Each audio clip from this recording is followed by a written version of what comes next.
آپ کے نام کے وسیلے سے رب کی بارگاہ میں دعا کرتے تھے اور اپنی حاجات کو پورا کرتے تھے، کہ وہی یہودی جو تورات پڑھ پڑھ کے دوسروں کو سناتے تھے کہ آخر الزمان نبی صلی اللہ علیہ وسلم تشریف لے کے آ رہے ہیں، جو کچھ ہم کو ہمارے بزرگوں سے ملا ہے ہم صرف اس پر ہی عمل کریں گے۔ اعوذ باللہ من الشیطان الرجیم، بسم اللہ الرحمن الرحیم۔ معزز سامعین، السلام علیکم ورحمۃ اللہ وبرکاتہ۔ قرآن مجید فرقان حمید کے ترجمہ اور تفسیر کے ساتھ آپ کے سامنے حاضر ہیں۔ آج ہم اپنے سبق کا آغاز سورۃ البقرہ اس کی آیت نمبر 87 سے کریں گے۔ آئیے قرآن مجید فرقان حمید کی تلاوت، اس کا ترجمہ اور اس کی تفسیر سماعت فرمائیں۔ بسم اللہ الرحمن الرحیم۔ وَلَقَدْ آتَيْنَا مُوسَى الْكِتَابَ وَقَفَّيْنَا مِن بَعْدِهِ بِالرُّسُلِ وَآتَيْنَا عِيسَى ابْنَ مَرْيَمَ الْبَيِّنَاتِ وَأَيَّدْنَاهُ بِرُوحِ الْقُدُسِ أَفَكُلَّمَا جَاءَكُمْ رَسُولٌ بِمَا لَا تَهْوَىٰ أَنفُسُكُمُ اسْتَكْبَرْتُمْ فَفَرِيقًا كَذَّبْتُمْ وَفَرِيقًا تَقْتُلُونَ۔ اس کا ترجمہ سماعت فرمائیں۔ اور بے شک ہم نے موسیٰ علیہ السلام کو کتاب عطا کی اور اس کے بعد پے در پے رسول بھیجے، اور ہم نے عیسیٰ بن مریم کو کھلی نشانیاں عطا فرمائیں اور پاک روح کے ذریعے ان کی مدد کی۔ تو اے بنی اسرائیل، کیا تمہارا یہ معمول نہیں ہے کہ جب کبھی تمہارے پاس کوئی رسول ایسے احکام لے کر تشریف لایا جنہیں تمہارے دل پسند نہیں کرتے تھے تو تم تکبر کرتے تھے، پھر ان انبیاء میں سے ایک گروہ کو تم جھٹلاتے تھے اور ایک گروہ کو شہید کر دیتے تھے۔ اب اس کی تفسیر یوں ہے، بنی اسرائیل انہوں نے جو رسولوں کے ساتھ سلوک کیا تھا اس کو رب تعالیٰ نے یہاں سے بیان فرمایا ہے، کیونکہ بنی اسرائیل رسولوں کے حوالہ سے ان کا کردار انتہائی برا تھا۔ اللہ تعالیٰ نے ان کے اندر حضرت موسیٰ علیہ السلام آپ کے بعد جب رسولوں کو بھیجا، انبیاء کو بھیجا، جب بھی وہ رسول ایسے احکام بیان کرتے تھے کہ جو انہیں پسند نہیں آتے تھے تو وہ ان رسولوں کو یا تو جھٹلاتے تھے اور یا شہید کر دیتے تھے۔ اب اس آیہ کریمہ اور اس سے جو اگلی آیہ کریمہ ہے اس کے اندر رب تعالیٰ نے بنی اسرائیل کا وہ معاملہ بیان کیا ہے جو انہوں نے رسولوں کے ساتھ کیا ہے، تاکہ معلوم ہو جائے کہ نہ صرف قوت عملیہ ہی خراب ہو گئی تھی بلکہ قوت نظریہ بھی جاتی رہی تھی، اور انسان کی نجات جو ہے وہ ان دونوں قوتوں کی اصلاح میں ہی ہے۔ یعنی کہ یہ اعمال بھی ٹھیک نہیں کرتے تھے، اعمال سے دور بھاگتے تھے، اس کے ساتھ ساتھ ان کی جو قوت نظریہ تھی وہ بھی خراب تھی، وہ اللہ تعالیٰ کے رسولوں کو جھٹلاتے بھی تھے اور ان کو شہید بھی کرتے تھے۔ تو رب تعالیٰ نے یہاں پر جو ارشاد فرمایا ہے وَلَقَدْ آتَيْنَا مُوسَى الْكِتَابَ، اور البتہ تحقیق ہم نے موسیٰ علیہ السلام کو کتاب عطا فرمائی۔ اس کتاب سے مراد تورات ہے، یعنی رب تعالیٰ نے والسلام آپ کو تورات عطا فرمائی۔ اب اس تورات کی عطا فرمانے کی ایک حکمت بھی ہے کہ جب موسیٰ علیہ السلام آپ اس دنیا سے پردہ فرمائیں تو بنی اسرائیل یہ نہ سمجھ لیں کہ موسیٰ علیہ السلام آپ کے جانے کے بعد نعوذ باللہ ان کا دین ختم ہو گیا ہے۔ رب تعالیٰ نے ان کو تورات عطا فرمائی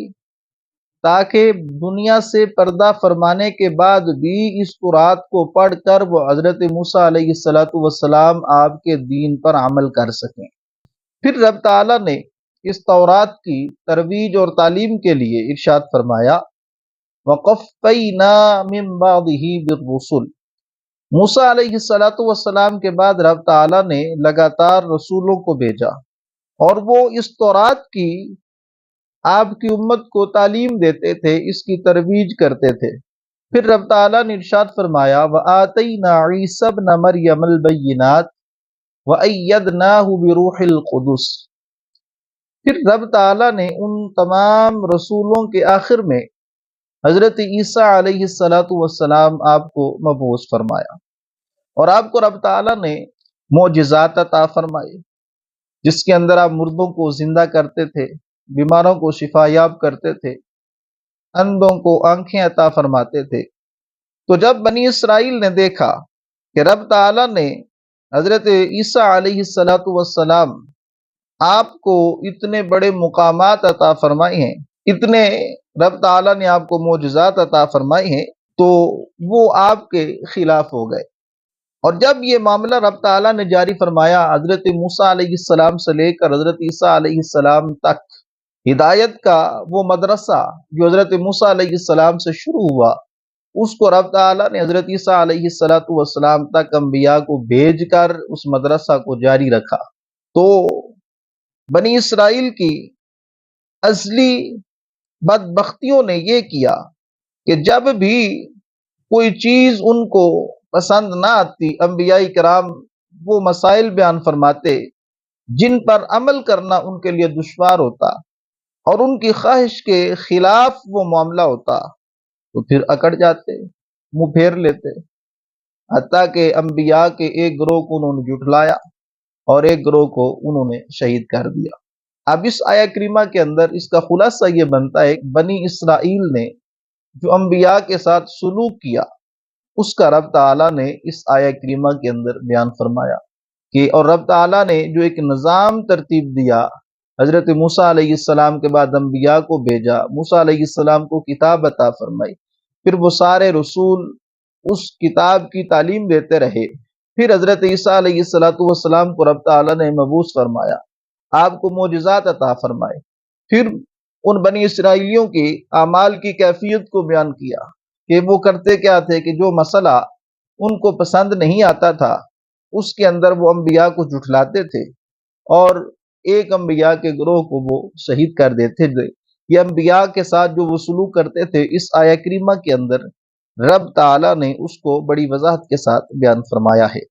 اس سے اگلی آیہ کریمہ یوں ہے، وہ آپ کے سامنے رکھتے ہیں، وَقَالُوا قُلُوبُنَا غُلْفٌ بَل لَّعَنَهُمُ اللَّهُ بِكُفْرِهِمْ فَقَلِيلًا مَّا يُؤْمِنُونَ۔ اس کا ترجمہ یوں ہے، اور یہودیوں نے کہا ہمارے دلوں پر پردے پڑے ہوئے ہیں، بلکہ اللہ نے ان کے کفر کی وجہ سے ان پر لعنت کر دی ہے، تو ان میں سے تھوڑے ایمان لاتے ہیں۔ اب یہاں پر اگر گرامر کے لحاظ سے اس آیہ کریمہ کو دیکھا جائے، لفظ قالو یہ فعل اور فاعل ہے، قلوبنا یہ مبتدا ہے، اور غلفن یہ اس کی خبر ہے، اور یہ مبتدا اور خبر مل کر جو ہے یہ قول کا مقولہ ہے۔ اس کے بعد بل جو ہے یہ اضراب کے لیے ہے، بکفرہم جو ہے یہ لعنہم اللہ، یہ لعنہ فعل کے متعلق ہے۔ فقلیلا ما یؤمنون، اب یہاں پر جو قلیلا ما یہ جو منصوب ہے، اس کے منصوب ہونے کی وجہ یہ ہے کہ یہ صفت ہے مصدر محذوف کی، اور یہاں پر ما زائدہ ہے، اور اس کی عبارت یوں ہے فَإِيمَانًا قَلِيلًا يُؤْمِنُونَ۔ یہ تو تھی اس کی گرامر کی بات جو میں نے آپ کے سامنے رکھی۔ اب اس کی تفسیر یوں ہے، اس سے پہلے تک تو رب تعالیٰ نے بنی اسرائیل کا وہ معاملہ بیان فرمایا جو بنی اسرائیل نے انبیاء کے ساتھ کیا تھا اور ان پر نازل کردہ کتابوں کے ساتھ انہوں نے کیا تھا۔ اب یہاں سے جو کچھ انہوں نے نبی اکرم صلی اللہ علیہ وسلم آپ کے ساتھ اور آپ پر جو رب تعالیٰ نے قرآن نازل فرمایا ہے اس کے ساتھ کیا ہے، اس کو رب تعالیٰ بیان فرما رہا ہے۔ اور ان کا قول کیا ہے، وَقَالُوا قُلُوبُنَا غُلْفٌ۔ نبی اکرم صلی اللہ علیہ وسلم آپ کے دور میں یہود کا قرآن مجید اور نبوت نبی صلی اللہ علیہ وسلم آپ کو قبول نہ کرنے کا یہاں پر یہ سبب بیان ہو رہا ہے کہ وہ کہتے تھے کہ ہمارے دل غلافوں میں ہیں، یعنی جو کچھ ہم کو ہمارے بزرگوں سے ملا ہے ہم صرف اس پر ہی عمل کریں گے، ہمارے دلوں پر پردے ہیں، ہمیں اس کی سمجھ نہیں آتی۔ تو رب تعالیٰ نے ان کا یہ جو معاملہ ہے، وہ جو سبب بیان کر رہے ہیں نبی اکرم صلی اللہ علیہ وسلم آپ کی نبوت کو نہ ماننے کا اور قرآن مجید فرقان حمید کی حقانیت کو تسلیم نہ کرنے کا جو سبب وہ خود بیان کر رہے ہیں کہ ہمارے دلوں پر پردے پڑے ہوئے ہیں، تو رب تعالی بیان فرما رہا ہے یہ وجہ نہیں ہے، بلکہ تمہاری بدبختیوں کی وجہ سے کہ تم نے انبیاء کے ساتھ جو برے سلوک کیے ہیں، ان کو جھٹلایا ہے، ان کو شہید کیا ہے۔ یہ جو تمہارے معاملات انبیاء کے ساتھ ہوئے ہیں، جو تم نے ان کے ساتھ نازیبا حرکات کی ہیں، ان کی وجہ سے رب تعالی نے تمہارے اوپر لعنت فرما دی ہے۔ اب اس لعنت کی وجہ سے تم ایمان قبول ہی نہیں کر سکتے، تمہارے دلوں پر اس لعنت کی وجہ سے زنگ پڑ چکا ہے، جس کی وجہ سے تم نور ایمانی کو محسوس ہی نہیں کر سکتے، اور یہ سب کچھ اس لیے ہے کیونکہ تم نے انبیاء کے ساتھ ناروا سلوک کیا۔ اب ان کے ساتھ اچھا سلوک نہ کرنے کی وجہ سے، انبیاء کی تعظیم نہ کرنے کی وجہ سے، ان کو جھٹلانے کی وجہ سے، ان کو شہید کرنے کی وجہ سے رب تعالیٰ نے تم پر لعنت فرمائی ہے۔ اب اس لعنت کی وجہ سے تم ایمان نہیں لا رہے۔ وجہ یہ ہے، اس آیہ کریمہ کے اندر رب تعالیٰ نے جو بنی اسرائیل پر لعنت فرمائی ہے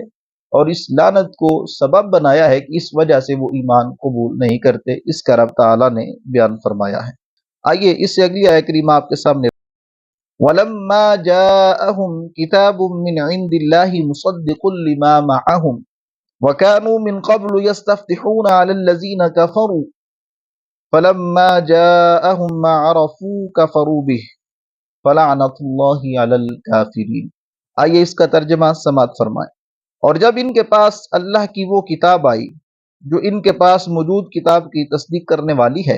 اور اس سے پہلے یہ اسی نبی کے وسیلہ سے کافروں کے خلاف فتح مانگتے تھے، تو جب ان کے پاس وہ جانا پہچانا نبی تشریف لے آیا تو اس کے منکر ہو گئے، تو اللہ کی لعنت ہو انکار کرنے والوں پر۔ اب یہاں پر رب تعالیٰ نے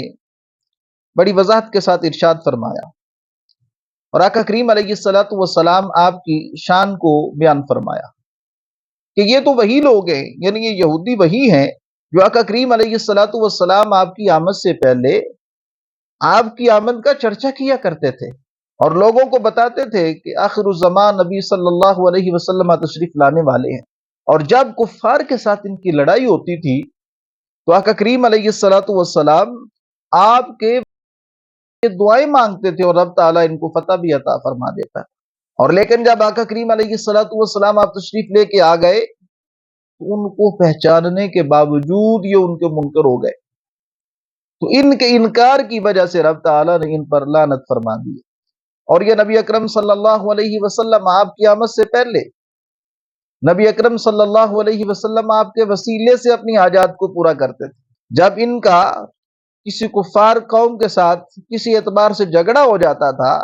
تو آقا کریم علیہ السلام کے پاک نام کے وسیلہ سے دعا کیا کرتے تھے اور رب تعالیٰ ان کو کامیابیاں عطا فرما دیتے تھے،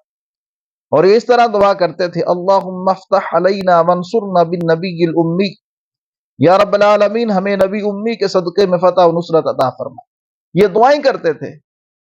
اور رب تعالیٰ ان کو فتح عطا فرما دیتا تھا۔ لیکن جب آقا کریم علیہ السلام اب تشریف لے کے آئے تو پہچاننے کے بعد انہوں نے انکار کر دیا۔ اب ان کے انکار کی وجہ سے رب تعالیٰ نے ان پر لعنت فرما دی ہے۔ تو معلوم ہوا کہ نبی اکرم صلی اللہ علیہ وسلم آپ کی ذات مبارکہ وہ ذات ہے کہ آپ کی اس دنیا کے اندر بعثت سے پہلے بھی امتیں جو ہیں، بالخصوص یہود جو ہیں، آپ کے نام کے وسیلے سے رب کی بارگاہ میں دعا کرتے تھے اور اپنی حاجات کو پورا کرتے تھے۔ رب تعالیٰ کا کریم علیہ السلام آپ کے وسیلے کے ساتھ جو دعا کی جاتی تھی، رب تعالیٰ اس دعا کی برکت سے ان کی حاجات کو پورا فرما دیتا تھا۔ تو محبوب علیہ السلام آپ کی ذات کی کیا ہی شان ہے کہ آپ کی آمد سے پہلے بھی آپ کے نام کی برکت سے لوگوں کی حاجتیں پوری ہوتی تھی، اور آپ جب خود تشریف لے کے آ گئے تو آپ نے خود اپنی امت کو اپنا وسیلہ سکھلایا، اور تا قیامت جو بندہ محبوب علیہ السلام آپ کی ذات کا وسیلہ رب تعالیٰ کی بارگاہ میں پیش کرے گا، رب تعالیٰ اس کی حاجت روائی اور مشکل کشائی فرما دے گا۔ یہاں پر بھی آقا کریم علیہ السلام آپ کی عظمت کا اظہار ہے، اور یہ بات بھی واضح ہے جو آپ کا انکار کرتا ہے پہچاننے کے بعد تو رب تعالیٰ کی بارگاہ میں وہ بندہ مردود ہوتا ہے اور رب تعالیٰ ایسے لوگوں پر لعنت فرماتا ہے۔ آئیے اس سے اگلی آیہ کریمہ آپ کے سامنے رکھتا ہوں۔ بئس ما اشتروا به انفسهم ان يكفروا بما انزل الله بغيا ان ينزل الله من فضله على من يشاء من عباده فباءوا بغضب على غضب وللكافرين عذاب مهين۔ اس کا ترجمہ یوں ہے، انہوں نے اپنی جانوں کا کتنا برا سودا کیا کہ اللہ نے جو نازل فرمایا اس کا انکار کر رہے ہیں، اس حسد کی وجہ سے کہ اللہ تعالیٰ اپنے فضل سے اپنے جس بندے پر چاہتا ہے وہی نازل فرماتا ہے، تو یہ لوگ غضب پر غضب کے مستحق ہو گئے اور کافروں کے لیے ذلت کا عذاب ہے۔ اب یہاں پر رب تعالیٰ کا جو یہ فرمان عالیشان ہے، بئس ما اشتروا به انفسهم، اس کی تفسیر یوں ہے کہ یہودیوں نے حضور اقدس صلی اللہ علیہ وسلم آپ پر ایمان لانے کی بجائے کفر کو اختیار کیا اور ایمان کی جگہ کفر خریدا، اور ایمان کی جگہ کفر خریدنا خسارے کا سودا ہے۔ اسی سے ہر آدمی نصیحت حاصل کرے کہ ایمان کی جگہ کفر، نیکیوں کی جگہ گناہ، اطاعت کی جگہ نافرمانی، رضائے الہی کی جگہ اللہ تعالیٰ کے غضب کا سودا بہت ہی خسارے کا سودا ہے۔ اب یہ سب کچھ انہوں نے کیوں کیا کہ نبی اکرم صلی اللہ علیہ وسلم آپ پر ایمان لانے کی بجائے انہوں نے کفر کو اختیار کیوں کیا؟ تو رب تعالیٰ ارشاد فرمائے بغین، حسد کی وجہ سے۔ یہودیوں کی خواہش یہ تھی کہ ختم نبوت کا منصب بنی اسرائیل میں سے کسی کو ملتا، لیکن جب انہوں نے یہ دیکھا کہ وہ اس ختم نبوت کے منصب سے محروم رہے اور یہ منصب رب تعالیٰ نے بنی اسماعیل کو عطا فرما دیا، تو وہ حسد کی وجہ سے حضور علیہ السلام آپ پر ایمان نہ لائے بلکہ آپ کے منکر ہو گئے۔ اب یہ حسد بہت ہی بری چیز ہے۔ دیکھیں کہ وہی یہودی جو تورات پڑھ پڑھ کے دوسروں کو سناتے تھے کہ آخر الزمان نبی صلی اللہ علیہ وسلم تشریف لے کے آ رہے ہیں، آپ کے نام کا وسیلہ دے کے رب کی بارگاہ میں دعائیں کرتے ہیں، اپنی حاجات کو پورا کرواتے ہیں، لیکن جب آپ تشریف لے کے آئے اور رب تعالیٰ نے اپنی مشیت کے مطابق ختم نبوت کا جو منصب تھا یہ اولاد اسماعیل کو عطا فرمایا، اب اس حسد کی وجہ سے وہی لوگ جو آقا کریم علیہ السلام آپ کی بعثت سے پہلے آپ کی آمد کا ذکر کیا کرتے تھے اب آپ کے منکر ہو گئے، اور جب آپ کے وہ منکر ہو گئے تو رب تعالیٰ نے اس حسد کرنے کی وجہ سے ان کے لیے عذاب کی وعید بیان فرما دی۔ معلوم ہوا کہ جو بندہ بھی محبوب علیہ السلام آپ کی شان کا منکر ہوگا، آپ کی ذات کے ساتھ حسد کرے گا، تو رب تعالیٰ کی بارگاہ میں اس کو مقام نہیں ملے گا بلکہ رب تعالیٰ نے اس کے لیے عذاب کو تیار فرمایا ہے۔ آئیے اس سے اگلی آیت کریمہ آپ کے سامنے رکھتا ہوں۔ وَإِذَا قِيلَ لَهُمْ آمِنُوا بِمَا أَنزَلَ اللَّهُ قَالُوا نُؤْمِنُ بِمَا أُنزِلَ عَلَيْنَا وَيَكْفُرُونَ بِمَا وَرَاءَهُ وَهُوَ الْحَقُّ مُصَدِّقًا لِمَا مَعَهُمْ قُلْ فَلِمَ تَقْتُلُونَ أَنبِيَاءَ اللَّهِ مِن قَبْلُ إِن كُنتُم مُؤْمِنِينَ۔ آئیے اس کا ترجمہ سماعت فرمائیں۔ اور جب ان سے کہا جائے کہ اس پر ایمان لاؤ جو اللہ تعالیٰ نے نازل فرمایا ہے، تو کہتے ہیں ہم اسی پر ایمان لاتے ہیں جو ہمارے اوپر نازل کیا گیا، اور وہ تورات کے علاوہ دیگر کا انکار کرتے ہیں، حالانکہ وہ قرآن بھی حق ہے، ان کے پاس موجود کتاب کی تصدیق کرنے والا ہے۔ اے محبوب تم فرما دو، اے یہودیو اگر تم ایمان والے تھے تو پھر پہلے تم اللہ کے نبیوں کو کیوں شہید کرتے تھے؟ اب یہاں پر یہودیوں کے ایک قبیح فعل کا بیان ہے کہ جب ان سے کہا جاتا ہے کہ اللہ تعالیٰ نے جو کتابیں نازل فرمائی ہیں تم ان سب پر ایمان لاؤ کیونکہ وہ سب اللہ تعالیٰ نے نازل فرمائی ہیں، تو وہ یہودی یہ کہتے ہیں کہ ہم ان سب پر ایمان نہیں لائیں گے، ہم بلکہ صرف تورات پر ایمان لائیں گے، ہم صرف تورات کو ہی مانیں گے، تورات کو ہی پڑھیں گے، ہم قرآن پر ایمان نہیں لائیں گے۔ تو رب تعالیٰ فرماتا ہے دیکھتے نہیں ہو یہ جو قرآن میں نے اپنے حبیب پر نازل فرمایا، یہ قرآن تو تمہاری کتاب کی تصدیق کرنے والا ہے، یہ تو تمہاری کتاب کی تصدیق کرنے والا ہے، تو تم کیوں اس پر ایمان نہیں لاتے؟ تو پھر اس بات پر مصر ہو جاتے ہیں ہم صرف تورات کو مانیں گے، ہم کسی اور کتاب کو نہیں مانیں گے۔ تو رب تعالیٰ نے آقا کریم علیہ السلام آپ کو ارشاد فرمایا کہ محبوب ان سے کہو اگر تم صرف تورات پر ہی ایمان رکھنے کے اندر سچے ہو اپنے دعویٰ کے اندر، تو تورات میں تو یہ حکم موجود تھا کہ تم نے انبیاء کو شہید نہیں کرنا، ان کے ساتھ اچھا سلوک کرنا ہے، تو پھر تم اے یہودیو تو پھر تم نے انبیاء کو شہید کیوں کیا، ان کو جھٹلایا ہی کیوں؟ تو معلوم ہوا کہ یہودی لوگ جو ہیں یہ اپنے اقوال اور اپنے افعال کے اندر ہمیشہ کی طرح ہر لحاظ سے شریعت سے دور ہیں، ان کا قول ان کے فعل کے مطابق نہیں، اور یہ تورات پر بھی عمل کرنے والے نہیں۔ اگر یہ تورات پر ہی عمل کرتے تو کبھی بھی انبیاء کو نہ شہید کرتے نہ جھٹلاتے، اور اگر یہ تورات پر صحیح طرح سے عمل کرتے تو یقیناً نبی اکرم صلی اللہ علیہ وسلم آپ کا کلمہ بھی پڑھتے، آپ کی نبوت کو تسلیم بھی کرتے، اور قرآن مجید فرقان حمید کی حقانیت کو تسلیم کرتے اور اس پر ایمان لاتے۔ چونکہ یہ تورات پر ہی صحیح طرح سے عمل نہیں کرتے، اس وجہ سے نہ انہوں نے نبی اکرم صلی اللہ علیہ وسلم آپ کا کلمہ پڑھا اور نہ قرآن مجید فرقان حمید کی حقانیت کو تسلیم کر کے اس کو مانا۔ اب اس آیہ کریمہ کے اندر رب تعالیٰ نے ان کے قبیح فعل کا بیان فرمایا ہے۔ آئیے اس سے اگلی آیہ کریمہ آپ کے سامنے رکھتے ہیں۔ وَلَقَدْ جَاءَكُم مُوسَىٰ بِالْبَيِّنَاتِ ثُمَّ اتَّخَذْتُمُ الْعِجْلَ مِن بَعْدِهِ وَأَنتُمْ ظَالِمُونَ، جس کا ترجمہ یوں ہے، اور بے شک تمہارے پاس موسیٰ علیہ السلام روشن نشانیاں لے کر تشریف لائے، پھر تم نے اس کے بعد بچڑے کو معبود بنا لیا اور تم ظالم تھے۔ اس آیت کا خلاصہ یہ ہے کہ حضرت موسیٰ علیہ السلام بنی اسرائیل کے پاس روشن معجزات لے کر تشریف لائے، اور جب حضرت موسیٰ علیہ السلام آپ کوہ طور پر تشریف لے گئے تو آپ علیہ السلام کے بعد بنی اسرائیل نے سامری کے بہکاوے میں آ کر گائے کو معبود بنا لیا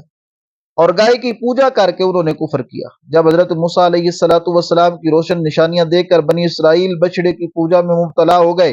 تو ان یہودیوں کا سید المرسلین علیہ السلام آپ کے ساتھ کفر کرنا ان کے لیے کون سی بڑی بات ہے؟ یعنی کہ یہ وہ لوگ ہیں جنہوں نے موسیٰ علیہ السلام کے واضح معجزات کو دیکھ کر ان پر ایمان لا کے پھر وہ سامری کے بہکاوے میں آ کر انہوں نے جب گائے کی پوجا کر لی، گائے کو معبود بنا لیا، تو ان کے لیے کون سی بڑی بات ہے کہ نبی اکرم صلی اللہ علیہ وسلم آپ کا انکار کر۔ لہٰذا یہاں پر رب تعالیٰ نے ان کے وہ تمام معاملات بیان فرمائے ہیں جو انہوں نے اپنے نبی حضرت موسیٰ علیہ السلام آپ کے ساتھ کیے، اور آپ کی تعلیمات پر انہوں نے کس طرح عمل کیا، اس آیہ کریمہ کے اندر رب تعالیٰ نے اس کو بیان فرمایا ہے۔ اس آیہ کریمہ سے یہ بات معلوم ہوتی ہے کہ گائے کی عبادت قدیم عرصے سے چلتی آ رہی ہے۔ مسلمانوں کو گائے ذبح کرنے کا حکم ہے، اس کی تعظیم کی اجازت نہیں، کہ اس میں کافروں سے مشابہت ہے اور کافروں سے مشابہت ممنوع ہے۔ اس سے اگلی آیہ کریمہ آپ کے سامنے رکھتے ہیں۔ وَإِذْ أَخَذْنَا مِيثَاقَكُمْ وَرَفَعْنَا فَوْقَكُمُ الطُّورَ خُذُوا مَا آتَيْنَاكُمْ بِقُوَّةٍ وَاسْمَعُوا قَالُوا سَمِعْنَا وَعَصَيْنَا وَأُشْرِبُوا فِي قُلُوبِهِمُ الْعِجْلَ بِكُفْرِهِمْ قُلْ بِئْسَ مَا يَأْمُرُكُمْ بِهِ إِيمَانُكُمْ إِن كُنتُم مُؤْمِنِينَ۔ آئیے اس کا ترجمہ سماعت فرمائیں۔ اور یاد کرو جب ہم نے تم سے عہد لیا اور کوہ طور کو تمہارے سروں پر بلند کر دیا اور فرمایا مضبوطی سے تھام لو اس کو جو ہم نے تمہیں عطا کی ہے، اور سنو، انہوں نے کہا ہم نے سنا اور نہ مانا، اور ان کے کفر کی وجہ سے ان کے دلوں میں تو بچڑا رچا ہوا تھا۔ اے محبوب تم فرما دو اگر تم ایمان والے ہو تو تمہارا ایمان تمہیں کتنا برا حکم دیتا ہے۔ اب یہاں پر رب تعالیٰ نے جو یہودیوں سے عہد لیا تھا، اور وہ وعدہ کون سا تھا کہ تم نے تورات کو پکڑنا ہے اور اس پر عمل کرنا ہے، اس کو پڑھنا ہے، تو انہوں نے انکار کیا، تو رب تعالیٰ نے طور پہاڑ کو ان کے اوپر بلند کیا۔ اب ڈر کی وجہ سے انہوں نے لے لیا لیکن دل سے اس کو یقینی طور پر تسلیم نہ کیا۔ وجہ کیا تھی؟ وجہ یہ تھی کہ ان کے دلوں کے اندر اس بچڑے کی محبت پڑ گئی تھی۔ اب اس بچڑے کی محبت کی وجہ سے وہ بظاہر تو یہ ڈر کی وجہ سے اس تورات کو لینے والے بن گئے کہ ہم اس کو پڑھیں گے بھی، اس پر عمل بھی کریں گے، لیکن دل کے اندر اس تورات کی اتنی اہمیت انہوں نے نہ رکھی، بلکہ ان کے دلوں کے اندر بچڑے کی محبت باقی رہی۔ تو رب تعالیٰ نے ارشاد فرمایا محبوب ان کو بتاؤ اگر تم ایمان والے ہو تو تمہارا ایمان تمہیں کتنا برا حکم دیتا ہے۔ اب یہ سارے معاملات پہلے بھی رب تعالیٰ نے بیان فرمائے ہیں اور یہاں پر دوبارہ رب تعالیٰ نے بیان فرمائے ہیں تاکہ یہودیوں پر جو رب تعالیٰ نے حجت قائم کی ہے اس کو مزید موقت کیا جا سکے۔ یہ سارے معاملات رب تعالیٰ نے بنی اسرائیل کے آقا کریم علیہ السلام آپ کی امت کے سامنے بطور عبرت بیان فرمائے ہیں کہ دیکھو ہم نے ان کو کتنی عظمتیں دی، کتنی شانیں دی، کس طریقے سے انہوں نے ہمارے ساتھ عہد کیے، پھر انہوں نے عہد کو توڑ دیا۔ اب یہ سب کچھ کرنے کی وجہ سے کئی بار وہ رب تعالیٰ کی لعنت کے مستحق ہوئے، رب تعالیٰ نے انہیں ذلیل و خوار کیا، اور ہمیں سبق یہ ملا اگر تم بھی ان کے نقش قدم پر چلو گے تو تمہارے اوپر بھی رب تعالیٰ اپنی عذاب کا ظہور فرمائے گا۔ تو اللہ تعالیٰ کی بارگاہ میں دعا کرنی چاہیے کہ رب تعالیٰ ہمیں صحیح معنوں کے اندر قرآن مجید فرقان حمید کو سمجھ کر اس پر عمل کی توفیق عطا فرمائے، اور اس عمل سے بچنے کی توفیق عطا فرمائے جس عمل کے اندر رب تعالیٰ کی ناراضگی ہے، اور ہمیں ہر وہ کام کرنے کی توفیق عطا فرمائے جس کے اندر رب تعالیٰ کی خوشنودی ہے۔ وما توفیقی الا باللہ۔